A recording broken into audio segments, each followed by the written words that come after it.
Oh my gosh, the bringer of the darkest day has returned. And does it have something to do with the big finale battle of Ash vs Leon, or a final villain arc? So let's talk about all of this. Pokemon Journeys episode 126, the Go Focus recap has concluded, giving us a preview to the upcoming episode of the series. Pokemon Journeys episode 127, Go and Cinderace, the place of beginnings. And man, the opening shot of the preview literally caught me so off guard, but Goh Eternatus is back! I literally had to check that I wasn't seeing things, but yeah, crazy enough, we're going to delve into how Eternatus could possibly impact the current plot as well as the ending of the series. Okay, so looking back at the first scene again, we agreed to a shot of Ash and Goh in the Winden Stadium staring up at the darkest day Pokemon, Eternatus. In response, we do see Ash, who does seem pretty excited to see it, but Goh on the other hand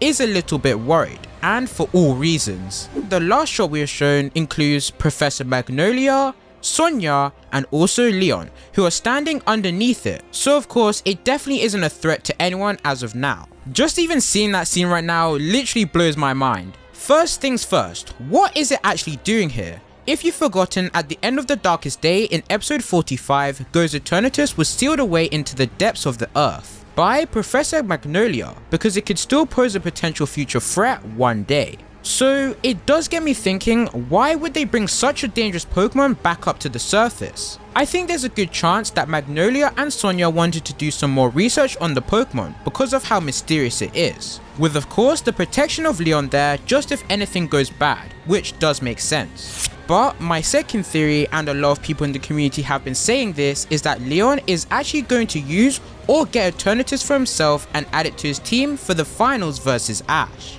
Now you're probably thinking like, Aura, are you even listening to yourself right now? The strongest trainer in the world is already strong enough with his own team. Is he really now going to add an additional legendary Pokemon to his team?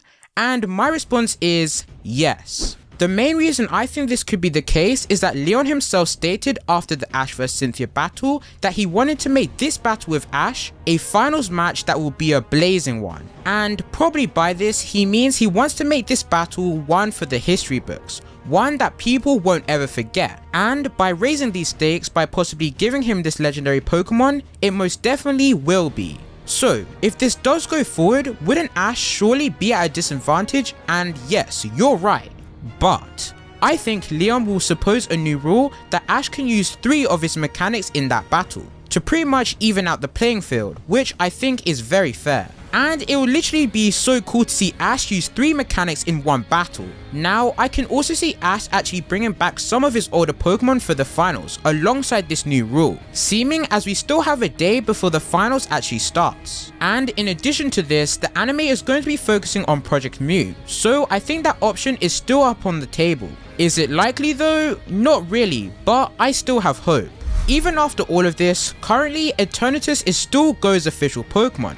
So I don't know how this could even happen. Will Goh really be so willing to let Leon use this Pokemon for the finals, even knowing the future dangers and the amount of destruction it can cause? Yeah, it really is a sticky one, but we'll have to wait and see. Okay, earlier I mentioned Project Mew, and now I don't entirely see Project Mew having anything to do with Eternatus at this point, with it supposedly ending in episode 128 according to leakers in the community. I can definitely see a final villain arc at the end of the series where Rose, yes, Chairman Rose returns, because of course he escaped at the end of the Darkest Day arc.